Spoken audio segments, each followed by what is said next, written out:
in the pan. Here we are on the Rift, everyone's running down to the bot lane. We have seen this kind of bot lane skirmish, or the setup for the skirmish, many times now, but defensive setup there for SGB. Husma just running down to put the ward down. They don't want to run into Ron-OP level 1.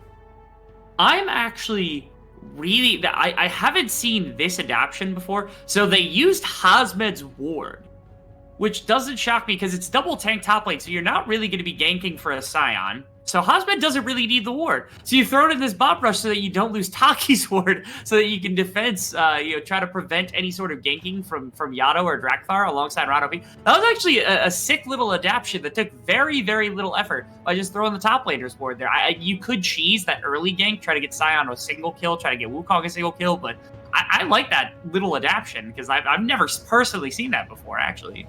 Yeah, I think that's a very cool little thing they might have planned before. We need to talk about a bigger thing, though. We talked about the two ADCs for Saigon Buffalo, and it is going to be Shogun on Jhin and Taki on Caitlyn. Now, if I think about these two players, it does make sense to me in terms of how they like to play, but Jhin as the one getting the resource is not my favorite. As everyone knows, I hate this champion. I do feel like Jhin against Varus they kind of do the same thing later on in the game. Varus maybe a little bit more upfront burst damage and control, and Jhin a little bit more follow-up. But with the Caitlyn on Taki, I expect him to just dominate this lane. I don't see how Ron-OP could ever try to contend with the trading power of Caitlyn support. Yeah, it's not going to be an easy circumstance to deal with here with your melee support on the bottom side, which is why, again, setup for ganks and things like that for Drakthar, for Yato, when the time comes, I think is going to be all too important to make sure that that's where your Nautilus is actually getting some kind of effect. And if I'm looking at this, if it were a standard mage in the mid lane, one without a ton of consistent damage like the Azir, I would have proposed that I would have preferred the Caitlyn rather than the Jhin getting resources. But since they do still have consistent damage with soldier damage, I see it a little bit more. I agree. I think I prefer Caitlyn at the AD position than the Jhin at the AD position. We're very biased. We're Jhin haters here in the VCS English, where I'm willing to admit that. I think everybody's willing to admit that. So when we see it, we're like, but I think it's fine for a game like this. As look at where BJ's at, wrapping around on Drakthar right now, looking for anything that's available. He will find the Raptor camp. Didn't find the red, though, so I don't know whether he's reading a very quick play to top lane or what is happening here, but BJ just on some stuff right now. Yeah, and this will force Drakthar to do something, because there's nothing available right now. He might just waste the next 2 minutes. All his camps are down. If he doesn't want to invade, then he basically just has to sit there and cry, because there's nothing for him to do. But this might actually force his hand and force him to invade and maybe play a little bit more aggressively. We know Drakthar is certainly one of the players who would do such a thing. So let's see what Drakthar does with this little steal and venture into his jungle. But there we have the first trait. Yeah, nice little grab on a Shogun, but Ron-OP is going to take some decent damage on the back end. In fact, Artemis is going to take some decent damage on the back end. Ultimately, a better trade, because I think Shogun took quite a bit more damage off the abilities of Artemis, but they've also got the stack wave. They're the ones that can actually push this under tower and take a quick back if they wanted to. It was even worse for Drakthar, because Drakthar was stuck in a weird position there where there was no place to go for camps, but also you can't really walk into bot lane, because again, they saved that ward, so they had great defensive posturing. BJ was on the bottom side of the map, and he knew that that was the case. So it's not like Drakthar could turn to bot lane, so your option is probably either just hightail it to top lane or back and go top lane. And again, you're ganking for a Scion. What use is that going to be? So Drakthar, stuck without a responsibility there for a hot minute, now has a bit of an angle, but again, the ward keeps them safe. Gets a back timer here for Saigon's bot lane. And in the other lanes, nothing's really happening. We have Azir, super strong early laning phase. We have K'Sante into Sion, which everyone knows is K'Sante favored, especially in lane. So Saigon Buffalo really just playing with 3 winning/pushing lanes here, which obviously gives BJ so much freedom and so much agency in the early game. And he's off to a slight lead, a tiny bit of advantage there, but so far a very even farming game. And both of these teams are the teams we expect to be rather slow. Saigon Buffalo really changed their style over the course of summer, and now with their new Korean coach, they've really adopted more of the global meta/world's meta, where everything goes a little bit more safely, I guess. You don't go for a completely crazy outplays. So, yeah, 5 minutes in, no kills. This is not the same kind of serious as the last one, where SPTC and Team Secret were instantly able to just throw everything down and go for every fight. Yeah, I think the one thing for Saigon that I'm tracking now is that, like, they've spent a couple years under Ren where they've had some of the best kind of early game planning of all time. And I wonder how much of that carries over now that they've got a Korean coach in utilities that can teach them some of the later game and mid game fundamentals that they've been missing that has caused them some problems. And in theory, that combination of ideas makes them a very formidable team where they might have this insanely good plan to start with, and then they understand how to adapt it into a late game, whether it's going well or not. But that's, again, we're postulating on things that haven't quite happened yet. We have very high hopes for that to come through for the side of Saigon. And it cleared through. Again, that game one, I think, really showed us that is a possibility of things to happen. That was a nice sweep from Froggy. Doesn't have any more mana. Did burn the flash of Yato.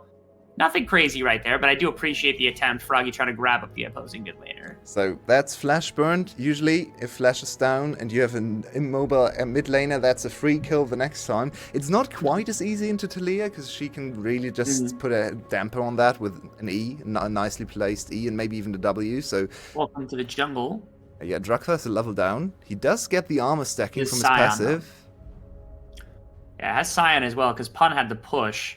And Osmond could come in here. I think they fancy that fight. I think they'd be perfectly comfortable. But again, they're just too late for the Scuttle Crab. So you'd be walking into a blind situation with no hope of getting that little guaranteed bit of gold. So I think it makes more sense for BJ to go back to farming and a missed hook from Rano P. Not going to lead to anything on the bottom side of the map. No dragon setup quite yet. Both teams just going towards the farming. Are we in for 45 minutes? Is that what we're in here for, Joy? It looks like both of these teams are super content. Oh, never mind. Ronopi finds an amazing grab. He's going to take quite a bit of damage. And the net actually doesn't quite get him far enough away. Nice play from Artemis. And now Yato going to pinch off Shogun, knocks him back into everything else, gets him stunned up. Underneath the tower, though, was Yato, as that's quite a bit of damage onto the Talia. They're not going to be able to catch Shogun here. But a great hook. This is what I'm talking about. Again, trying to translate that Nautilus damage or that Nautilus CC at the beginning of the game into something against the double ADC actually works out really well for them right here. Yeah, absolutely, and that's a huge swing in Cerberus' favor, because Artemis picks up the kill, they get the push. They're now very far ahead, especially considering the circumstances of the lane, right? You're not supposed to be up in CS or gold here when you have a Nautilus into Caitlyn. I'm waiting for the replay, because look at this hook, and look at Taki. Oh, it's actually nicely done. Ronopi executed that minion with his dematerializer, so Taki thought he was safe behind there. Really nice play from Ronopi. The first look of the year. He's one of the most veteran players, and he has the tricks up his sleeve. Taki, no flash, instantly dies. So. Yeah, that OG Blitzcrank Smite combination right there with the DMAT. Just making sure that the minion's out of the way so you can hit a hook. The timing is much harder, though, on the DMAT. That is really impressive to me. It was, yes. I also love that immediately afterwards, Taki just egos and says, I don't need boots, I need more damage. And goes triple longsword pretty much immediately, which is just, that's classic Taki behavior right there. Now, it does lead to eventually the bot lane has to back from Cerberus. That means that Taki's out of the map faster. BJ can walk into bottom side. They get first dragon in exchange for Rift Herald here. That's taken up by Drakthar. And we'll see where they want to drop that, because you do have Artemis stacking some of the on-hit damage. It looks like in the bot lane probably is going to be going shield bow into some of the other normal on-hit type items or crit type items that you'd be going for on the Varus. Rano P is a little late on that hook. I'm not sure why he's throwing it like that. If it just stood the ward, that's perfectly fine. But yeah, you ideally would throw it into bot lane. I think that's the most logical place to try to put it, because you're not likely to get a push in mid lane or top lane that really matters to any degree. But that also means that Saigon understands where this is going to go, because Artemis is the #1 person to try to throw this gold into. Yeah, and we can say Froggy actually no ultimate available right now. I was keeping my eyes on mid lane cooldowns, because we saw the earlier flash force, and I thought they would try to gank again, because that's usually what you want to do, right? Froggy even had flash, so you could flash behind the Talia, scoop her into the waiting arms of BJ, but instead, Froggy seemed to have been forced to use his ult offensively or to clear the wave, so that opportunity is closing slowly but surely. It's a very close game still, and as we slow down a little bit more here, I want to zoom out a bit and talk about team narratives, as you usually do, because Saigon Buffalo against Cerberus is interesting in a way that both of these teams have a claim to be the second most interesting team of the league. We all know GAM has dominated this league, right? Saigon Buffalo over the course of the last 2 years has been perennially second place. They've won a series against GAM finally in summer, but they weren't able to get the title. And they're really just waiting to scale up and get this title. But Cerberus is the team that broke that GAM streak. They were the one team to actually win a title against GAM. So both of these teams kind of have the claim to second place in VCS. Uh-oh, Ron P. Wow, okay. Yeah, Ron P tries to make a hook happen, although BJ can't get behind him, so it doesn't end up getting a kill. Yato's here as well. Okay, Yato is insane right there. Artemis not even able to clean up BJ on the other side of it. Another hook, and now the Shogun ultimate might be able to deliver something. Drakthar, thankfully, is covering for Ron P, so not likely the execution does hit Artemis with final shot, as it's just a 1-for-1. Whew. And honestly, Talia is just completely outplaying Froggy here. Usually this is the Froggy kind of playstyle, where he is first on the roam, helps the side lanes, but in this game, he's just consigned to farming in mid lane, just clearing the waves, and Diado with 2 good roams already in this game brings his team, or at least it's 1-for-1. Maybe a little, he went a little too hard, if you consider his HP bar and his mana as well. But in the end, it's a 1-for-1, they kill BJ, and the positive play for Saigon Buffalo backfires on them. Just a little bit, and it's Artemis who's able to pick up the kill. And if we return to your previous iteration of our narrative discussion before anything else, you've got like, if you're thinking character-wise, it's got to be Artemis as the main character. If not, it's Levi, and the #1 antagonist is going to be Artemis because he's the only person that's taken a title off of anybody else, probably deservedly, because Artemis is an insane player that is stuck in a team that just has not made a bunch of development over the last couple of years.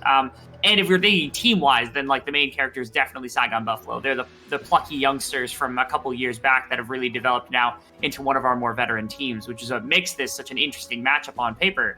Because we're waiting for Cerberus to return to the form that they had when they originally took a title in winter of, I think it was 2021. And Saigon have been the ones that have been performing since then anyway, making the world understand who this team is, to the point where some of their players, like you said at the beginning of the series, are getting recognition on the world stage.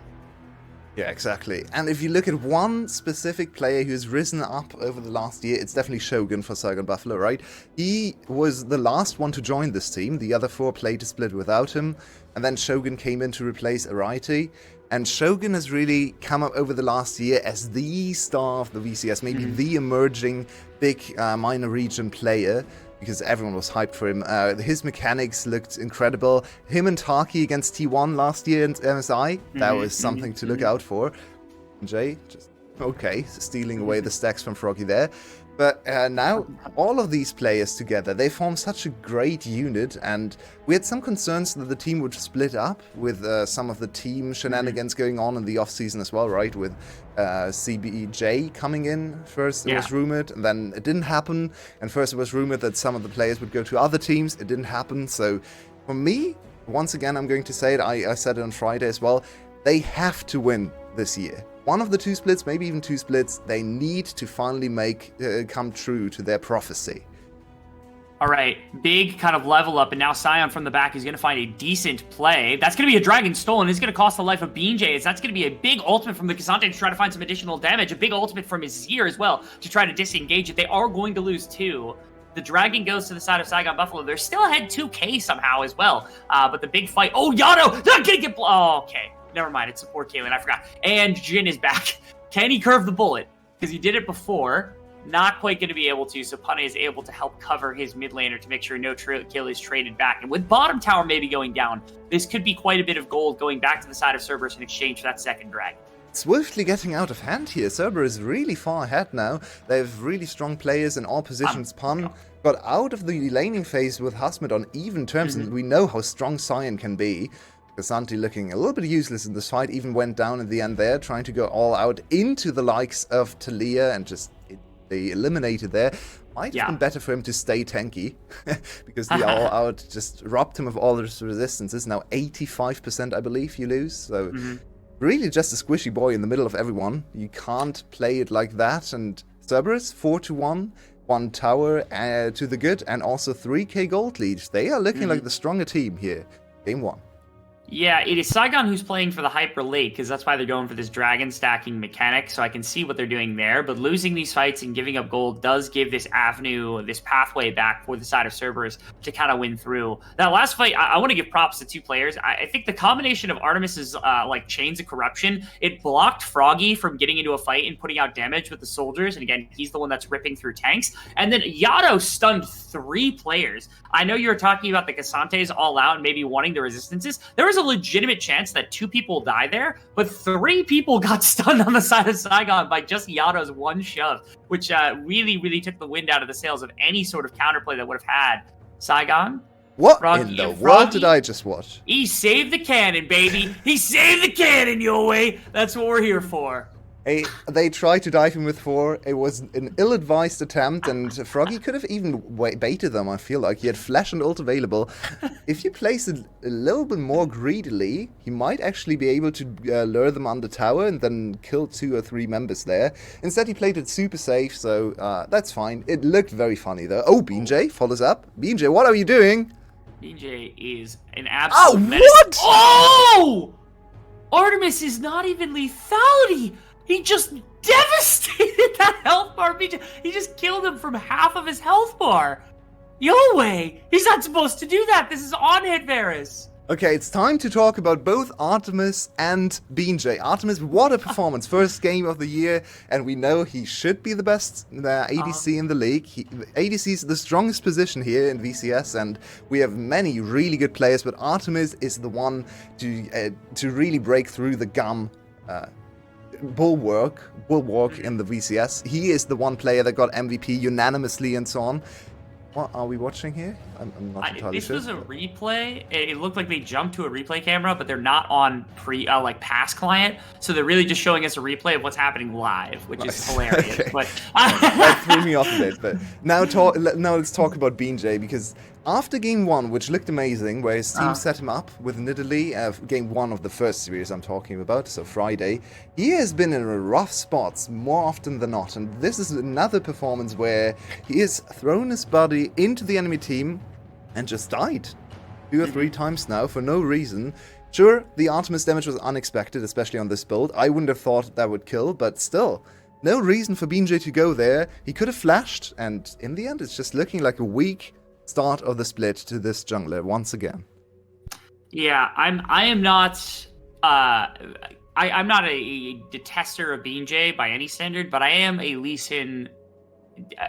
I do not appreciate the Lee Sin pick. So BJ has just been active beyond belief, which I can appreciate. But again, if it's leading to BJ dying over and over again with 3 deaths already in the game, I mean, something is justified from my behalf.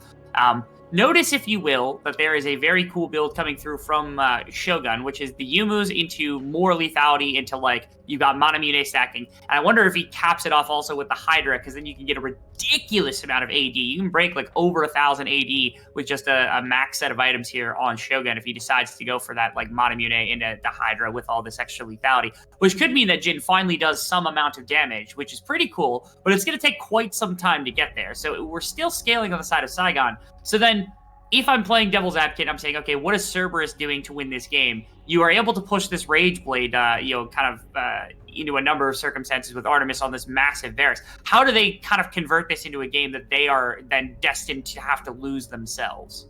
So I'd say Cerberus, looking at Cerberus' team composition, they are in an amazing spot to control objectives, right? The enemy team doesn't have the greatest support to run in there and just buy time. They have Caitlyn. So you have Nautilus, you have Talia, you have Wukong, and even Sion. All of these champions are amazing at space control, especially Talia and Wukong, I'd say. So how can Saigon Buffalo ever get close to a Dragon or a Baron again? Now, fortunately for them, on red side, it's a little bit easier for their jungler to get over the wall to the Baron, so Baron might not be the biggest concern, and they got the first 2 dragons. So I am kind of foreseeing a very quiet mid-game here from Saigon Buffalo's side. There's no reason for them to really fight for anything. They just want items, especially on Froggy. As you rightly pointed out earlier, he is the main DPS in this composition, and he's sitting on 200 CS, which is on pace for 110 per minute. So just give him a little bit more time, 10 more minutes, give him 2 more items, and maybe he can turn this game around. I would really hate to say Saigon Buffalo overforcing in the next few minutes because they're too far behind, especially in the ADC power right now. Yeah, marksman to marksman, again, it's not even that Shogun has had a bad game necessarily. Shogun himself is actually on almost to like 10 CS a minute. Everyone's farming pretty well this game. I think Yada is sitting at the worst, which is surprising because he's at like over 9 per minute. You can see the gold rankings as well, where Artemis and Pun are actually the 2 highest kind of go-getters. But in fairness, it's really just Artemis that's sitting ahead of the curve more than anything. In fact, has the majority of the lead here for Cerberus, who's just sitting inside of Artemis, which has a tendency to be that's kind of just like a normal stat line for Cerberus, is having a bunch of gold in Artemis, and everyone else is sitting right about the power curve that's normal. I'll also point out that Hasmed, Saigon can't full carry a fight, can engage a fight, and can tank a fight. Hasmed on Cassante can full carry a fight because this all-out does make you an absolute beast inside of teamfights if you've got enough of the stats kind of running. So there is that to be a little bit afraid of as well. So then, again, if you're Cerberus, you want to press the gas down. Is it a quick Baron? Is it like, 20 minute, 21 minute, like very, very early Baron that they're just like, hey, let's use this and let's just crush the map as fast as possible and make sure that if Saigon, like maybe they'll flip, maybe they'll try to force something, especially now because they're kind of bullying Saigon out of their own quadrant to the jungle behind the Baron here. And honing in on that top lane matchup, it's super fun for me as a long-time League... Oh, never mind, Froggy might have to escape. Okay, he's fine. As a long-time League fan, this matchup of these two tanks is so interesting because on one side we have the simplest tank with the least amount of playmaking in the game, Sion. He just stands there, is unbelievably tanky, and you can't get past him.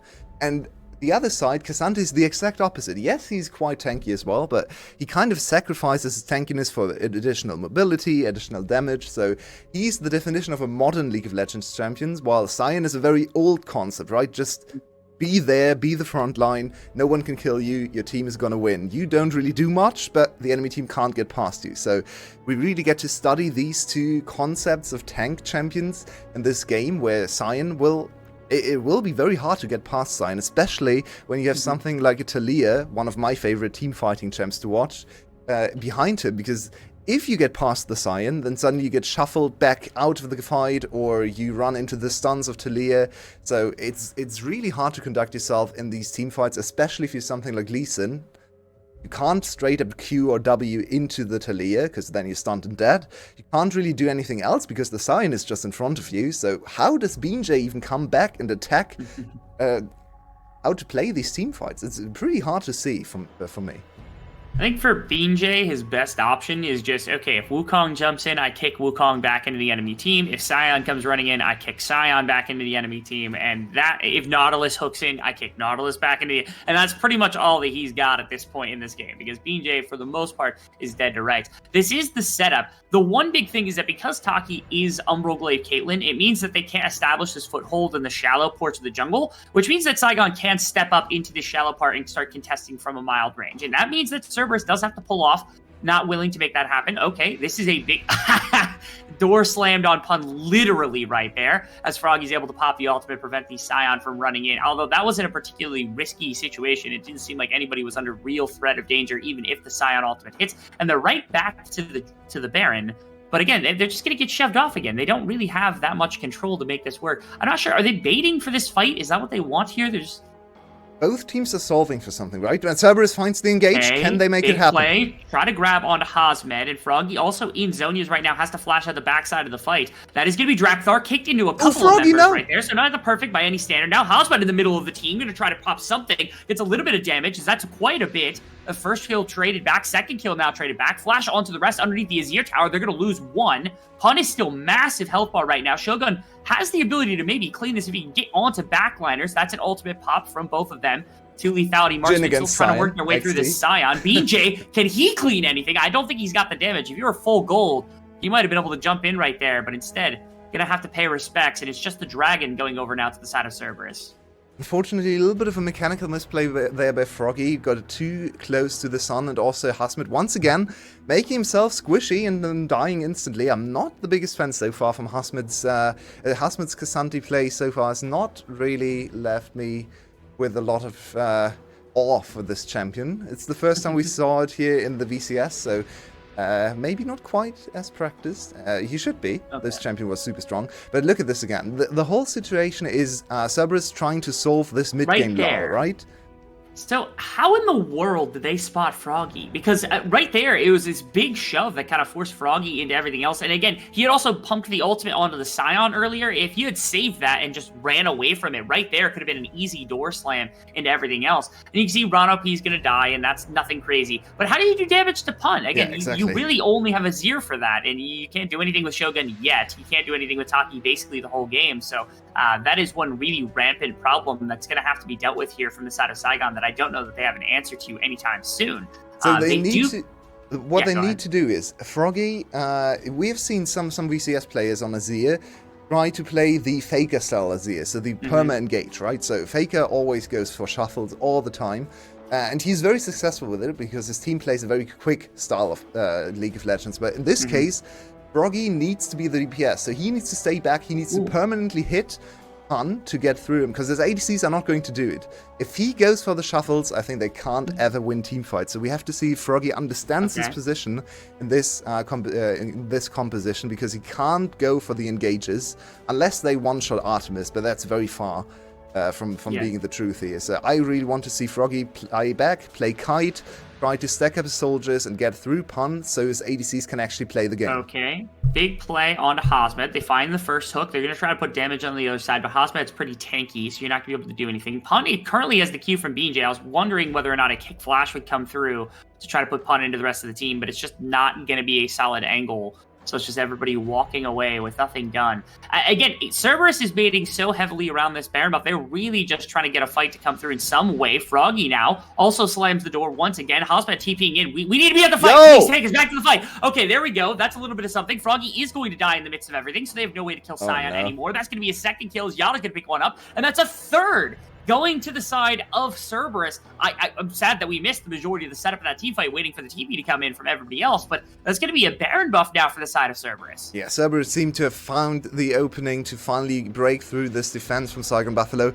The weird thing about this game was, because they don't have the big side lane split pusher, they have Scion and Talia, they can't really go for side lane plays, they had to group, and the enemy team knew that, and the enemy team could just defend Baron and play super far back and just try to scale. So Cerberus was just slamming into the door over and over again, trying to find the angle, and unfortunately for Saigon Buffalo, they fell for it once again. Why is Froggy here? Why is Froggy on this side of the... Classic.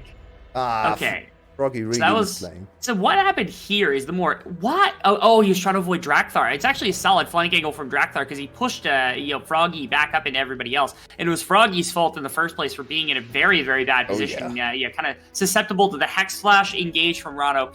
Had to burn the ultimate to make sure he wasn't jumped on top of. Had to go back over the wall. Then he didn't have a slide to avoid Drakthar. It was a very good punish of Froggy's positioning. I am willing to give a lot of credit, or I'm willing to give a lot of criticism here to Froggy, and also I'm willing to give criticism to this Azir. Froggy has had a famously not great Azir, and so when I saw it, I was like, okay, yes, he's the main damage healer.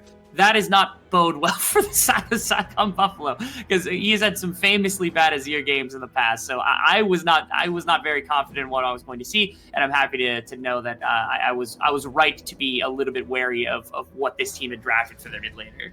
Yeah, it really is a big mid diff in this game. There are a few other diffs as well. I'd say big top and jungle diff as well. But yeah, if you think about the start of the game, Yado outroamed Froggy, still kept close in CS. He's slightly behind. He was 20 CS behind earlier, but who cares? You got the bot lane going. He was there for the fight. Yeah, he died once, but even then, he was still there for the fight. Maybe the execution wasn't perfect, but I think the play in itself was great. So Yado looking revitalized here on one of his traditionally great champions. And we were worried about Yado because his overall form has been trending down ever since the title. In the title run, he was great on Corki, on Azir, and so on. But we have a defense here.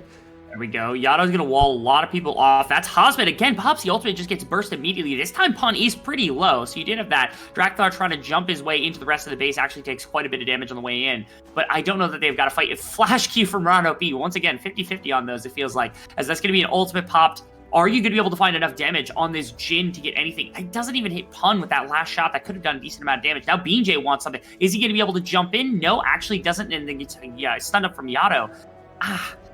This early game from BJ. Huh? Yeah. It feels like if BJ had like a kill at the beginning of the game and didn't die 3 times, BJ could have jumped in like 2 or 3 times in the middle of this game and been perfectly fine and maybe would have cleaned up a couple of kills. But because he was just so far down because of that beginning of the game, that early game that went so awry for BJ, it took away all the confidence, took away all ability for them to jump in and make that aggression happen. And Rebel, I want you to remember the way we described Cerberus in their title run. Who was on the top lane? It was Pun V9 on the tanks all the time, just buying time for Artemis and Yado to carry. Yado on control mages, Artemis and high DPS champions. Look at this composition. What are we seeing here? Yeah. Hey, pretty much exactly that, all the way down. The team understands what to do. They know what they can do to try to turn things around.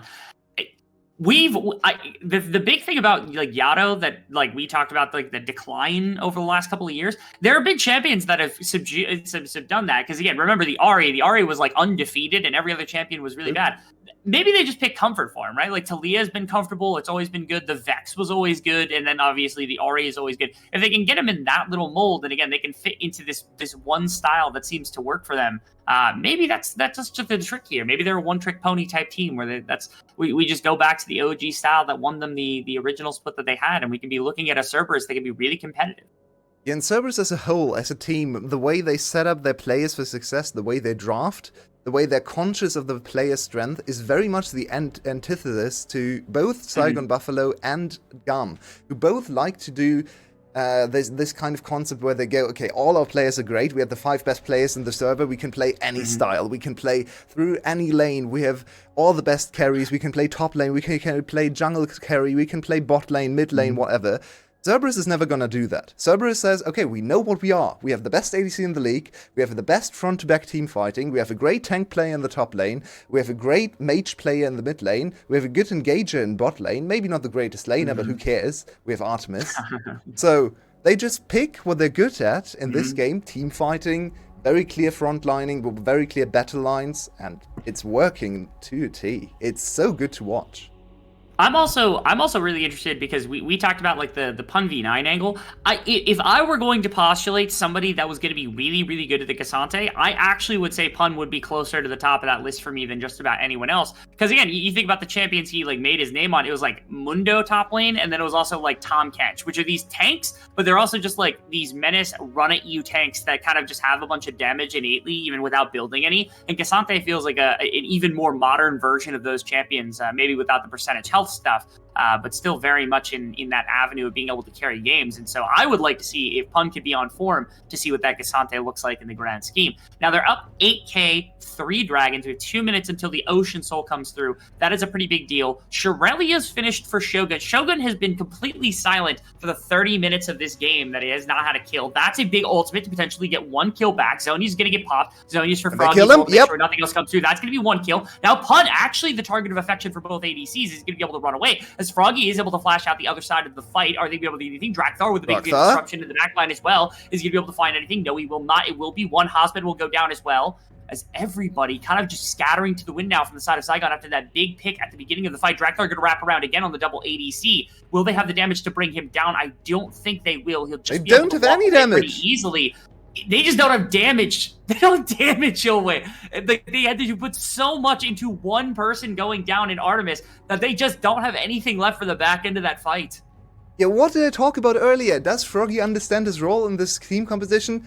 No, he does not. Exhibit A. He goes for the shuffle. Yes, they kill Artemis, but what did it cost? Literally everything. You need Froggy to cut down Pun. No one else can deal any damage to him. And even Drakthar to a certain extent as well. Think about the late game armor scaling on the Wukong passive. He can just hit those 2 AD carries forever. And yeah, it's a good pick. They get the shutdown, but now Froggy's out of the fight. He doesn't even die, but he can't get back in with his DPS. He just has to evacuate towards the side. And look at Drakthar. Drakthar plays 1v2 against the 2 AD carries. No one can deal any damage to him, and Taki has to flash, Froggy has to run away. Jhin is ulting, no one cares. No one is even looking at the Jhin bullets. It's just unplayable. Froggy has to be the DPS. If you pick Jhin, Caitlyn bot lane, especially with Caitlyn as the support, so building full lethality too, and you're playing against the Scion, your Azir can never engage. He has to be the one cutting down the Scion and even Drakthar and Drono P. So I'm really disappointed by Froggy's read. Maybe it's the whole team, but in the end, he's the one piloting the champion. And this is really not Froggy's style. He does play some Victor sometimes, and there he actually can teamfight super well. But usually he likes to go for the engages. He's a really good engage player, has a great sense for when to go in, when to flank. His Jonas, Legendaries, Aurelius, all of these champions. But the Azir, it's just disappointing to watch, and that's Ocean Soul now. Yes, it's going to be even harder to try to kill Pun, which I thought was, and especially for a team that doesn't have the greatest consistent damage, because even with Froggy, you went like Leandries and Pen into probably Shadow Flame is on the way, which is like, that's a lot of burst damage, a lot of good damage, and it's still consistent because when you have enough soldiers, you're still getting attack speed, but it's not the same level of consistent damage Luden's Nasters was back. It's the more easier to play this, but I mean, EPS just isn't high enough to really get through Ocean Drake's sustain, which is a really rare situation because Ocean Drake is actually, or Ocean Soul is pretty bad actually. Circumstance. But in this one, again, if Jin hits you with an 800 damage auto, you get most of that health back. Hosman's going to jump in the middle of everybody, get a decent knockup. This is want him to hit the ultimate, but the rest of the team can't really. He just destroyed Caitlyn. That's going to be pushed underneath the tower. Drakthar is going to get rooted up. Maybe they'll get at least one back. No, it doesn't even look like that's going to be the case because he popped ultimate. Everybody's going down on the side of Saigon, and this is more than a wall. This is a domination from the side of Cerberus in their first game of the split. We were they were going to come out swinging men. They really did. Saigon seems to have a target on their back as game one goes to Cerberus.